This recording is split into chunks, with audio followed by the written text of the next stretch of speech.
Assalamualaikum warahmatullahi wabarakatuh. Halo teman-teman, perkenalkan nama saya Siti Amanda. Nah, di sini saya dan ketiga teman saya yaitu Puana Adila, Rima Putri Alifa Uska, dan Diana Kartika akan membahas tentang jaringan otot. Nah, di jaringan otot ini saya akan membahas tentang jaringan otot secara umum dan pembagian-pembagian jaringan otot akan dijelaskan oleh ketiga teman saya. Jadi, teman-teman semua tetap dengerin penjelasan kami dengan baik ya, karena kalian akan mendapatkan ilmu pengetahuan.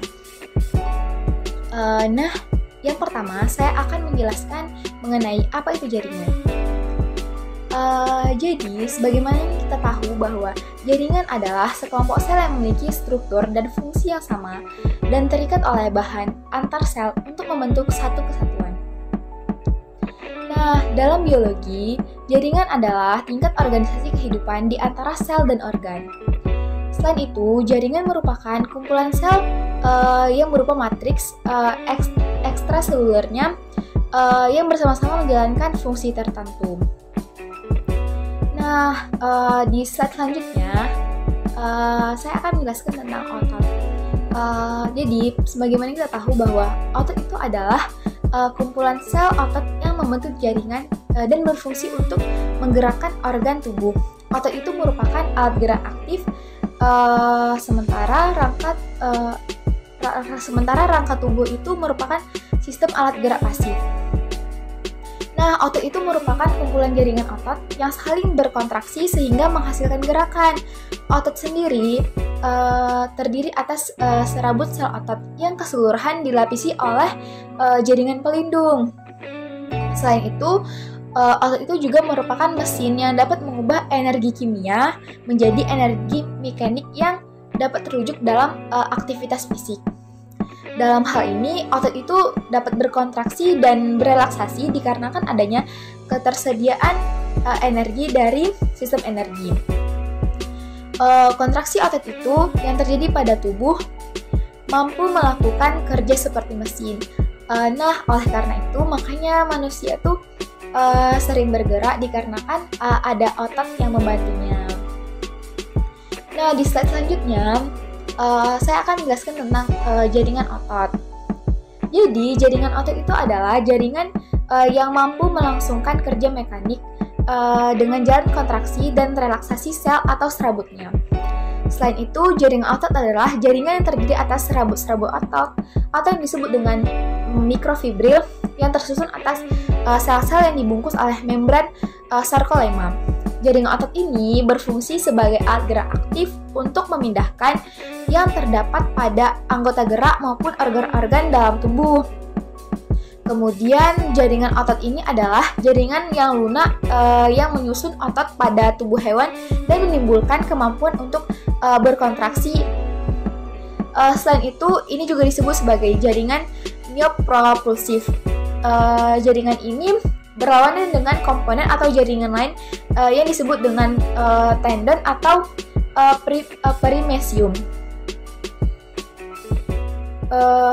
Kemudian, jaringan otot ini terdiri dari sel-sel memanjang yang juga disebut serat otot. Jaringan ini bertanggung jawab atas pergerakan dalam tubuh kita. Otot ini mengandung protein khusus yang disebut dengan protein kontraktil yang berkontraksi dan rileks sehingga menyebabkan gerakan. Selanjutnya, saya akan menjelaskan tentang fungsi otot. Fungsi otot yang pertama yaitu sebagai alat gerak aktif.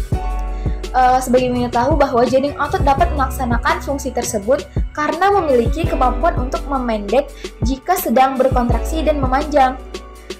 Kontraksi otot itu terjadi jika otot sedang melakukan kegiatan, sedangkan relaksasi otot terjadi jika otot sedang beristirahat. Yang kedua, fungsi otot yang kedua itu membantu menjalankan sistem. Yang ketiga, membantu proses peredaran darah. Dan yang keempat, menjaga postur tubuh. Nah, bagus sekali kan fungsi-fungsi otot ini. Selanjutnya, di slide selanjutnya saya akan menjelaskan tentang karakter otot. Karakter otot itu yang pertama adalah kontraksibilitas. Yang dimana kontraksibilitas yaitu kemampuan otot untuk memendek dan lebih pendek dari ukuran semula. Hal ini terjadi jika otot sedang melakukan kegiatan. Nah, yang kedua yaitu ekstensibilitas, yaitu kemampuan otot untuk memanjang dan lebih panjang dari ukuran semula. Yang ketiga, elastisitas, yaitu kemampuan otot untuk kembali pada ukuran semula. Selanjutnya, saya akan membahas tentang kelainan pada otot. Kelainan atau gangguan pada sistem otot dan tulang belakang biasa disebut dengan musculoskeletal disorders, yaitu beberapa kelainan otot yang lain yaitu yang sering terjadi yaitu tetanus, kram otot, kaku otot, dan sebagainya. Selanjutnya di slide terakhir ini saya akan menjelaskan tentang klasifikasi otot, di mana ada otot polos. Otot polos ini seperti namanya, otot ini disebut sebagai otot polos karena tidak memiliki garis-garis melintang atau yang biasa disebut lurik. Untuk gambarnya bisa teman-teman lihat di samping. Otot polos ini terletak di dinding organ internal manusia seperti pembuluh darah, saluran pencernaan, kantung kemih, atau rahim. Otot polos ini berjumlah 1 dan terletak di bagian tengah-tengah warna yang juga polos. Oh iya, gerakan otot polos ini dioperasikan oleh sistem saraf yang otonom. Yang kedua ada otot lurik atau biasa disebut dengan otot rangka. Nah, otot lurik ini adalah otot yang melekat pada kerangka dan membentuk sebagian besar jaringan otot pada tubuh. Otot lurik ini berinti banyak dan berada di bawah kendali sistem saraf somatik. Hal itu menimbulkan gerakan kekuatan yang diberikan pada kerangka seperti sistem tuas dan katrol. Otot lurik ini terdapat di tendon. Kemudian ada otot jantung. Nah, otot jantung ini adalah yang terdapat di otot jantung. Selain itu, untuk penjelasan lebih lanjut mengenai otot polos, otot lurik, dan otot jantung ini akan dijelaskan oleh teman saya selanjutnya. Baiklah, terima kasih Manda. Saya akan menjelaskan tentang otot polos. Mengapa dinamakan otot polos? Otot ini disebut sebagai otot polos karena tidak memiliki garis-garis melintang atau yang biasa disebut lurik. Pengertian otot polos itu sendiri merupakan otot yang jaringannya dibentuk oleh sel-sel otot. Otot polos juga merupakan jenis otot yang menyusun organ dalam kita dan dikenal dengan nama otot licin serta otot dalam. Hal itu dikarenakan letak otot polos berada di organ dalam, seperti saluran pencernaan, pembuluh darah, saluran kelamin, hingga dinding rahim. Otot polos memiliki ciri seperti bentuknya yang bergelondong, dengan kedua ujungnya meruncing, serta bagian tengahnya menggelembung, mempunyai satu inti sel di tengahnya. Otot polos bekerja di luar kesadaran, gerakannya lambat, ritmis, tidak mudah lelah. Bagian permukaan otot polos memiliki serabut-serabut atau fibril yang bersifat sama, sehingga apabila kita melalui mikroskop bentuknya akan terlihat polos dan tidak memiliki garis seperti otot lain. Dan apabila otot polos terkena rangsangan, reaksinya akan menjadi lambat. Selanjutnya, otot polos juga memiliki bagian-bagiannya, yaitu membran plasma atau sarkolema. Di bawah mikroskop elektron, membran plasma terlihat sebagai selaput ganda, yang diantaranya terdapat selaput luar yang tebalnya berkisar antara 25-30 angstrom. Lalu juga terdapat selaput dalam yang tebalnya 25-30 angstrom. Lalu juga terdapat sitoplasma atau sarkoplasma. Sarkoplasma bersifat eosinofilik yang mengandung organoid antara lain mitokondria yang mengitari inti, endoplasma retikulum, aparatus Golgi, miofibril, dan sentriol. Lalu juga terdapat praplasma seperti glikogen dan lipofuscin. Intinya membentuk lonjong memanjang dengan ujung tumpul bergelombang pada saat terjadi kontraksi. Dan ada beberapa bagian lain pada otot polos seperti serat otot polos, inti serat otot polos, fibroblast, dan kapiler seperti yang terlihat pada gambar. Sebelumnya, perkenalkan nama saya Pona Adela. Saya akan membahas materi tentang otot lurik. Sebelum itu, kita harus mengetahui dulu apa pengertian dari otot lurik. Otot lurik atau juga sering disebut dengan otot rangka adalah sejenis otot yang menempel pada rangka tubuh dan digunakan untuk melakukan pergerakan. Mengapa otot ini disebut dengan otot lurik? Karena pada otot ini terdapat bagian gelap atau disebut juga dengan miosin dan bagian terang yang disebut juga dengan aktin yang berselang-seling. Dan otot ini juga disebut dengan otot rangka karena ia melekat di rangka. Selanjutnya ada fungsi-fungsi otot lurik.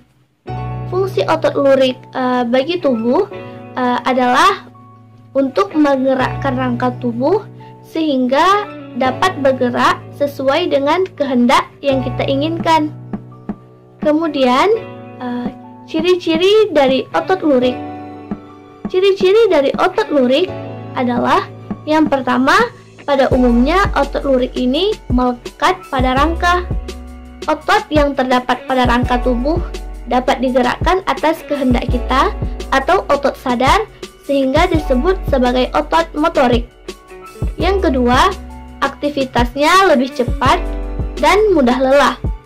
Otot lurik ini mampu bekerja dengan keras karena memiliki banyak inti sel.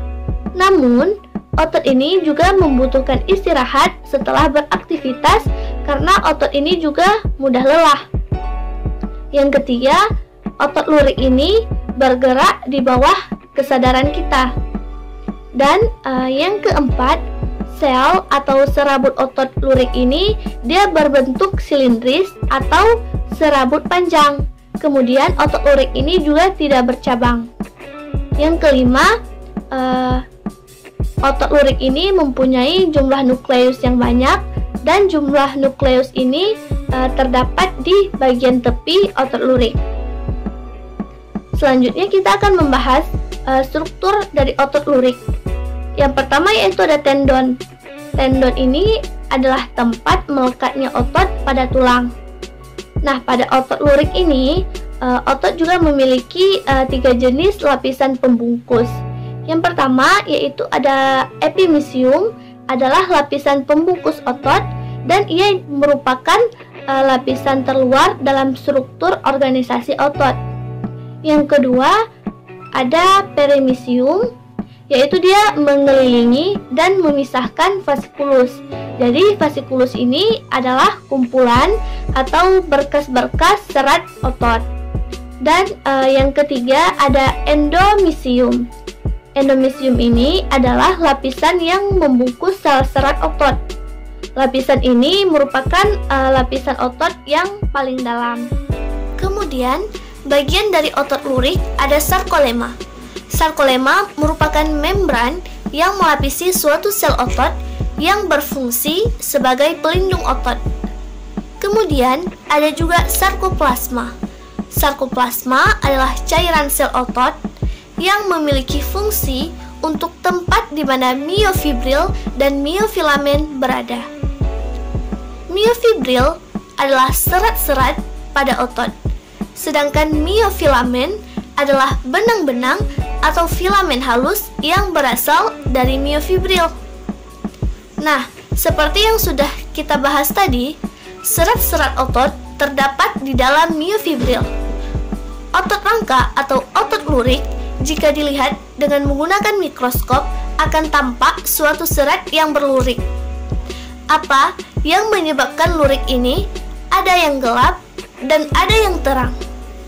Hal ini disebabkan karena pita A yang dapat membuat warna menjadi gelap dan pita I yang dapat merubah warna menjadi terang. Di dalam pita A terdapat 2 filamen. Yang pertama yaitu ada filamen tebal dan filamen tipis. Filamen tebal disusun oleh protein miosin yang terdapat kepala miosin dan ekor miosin.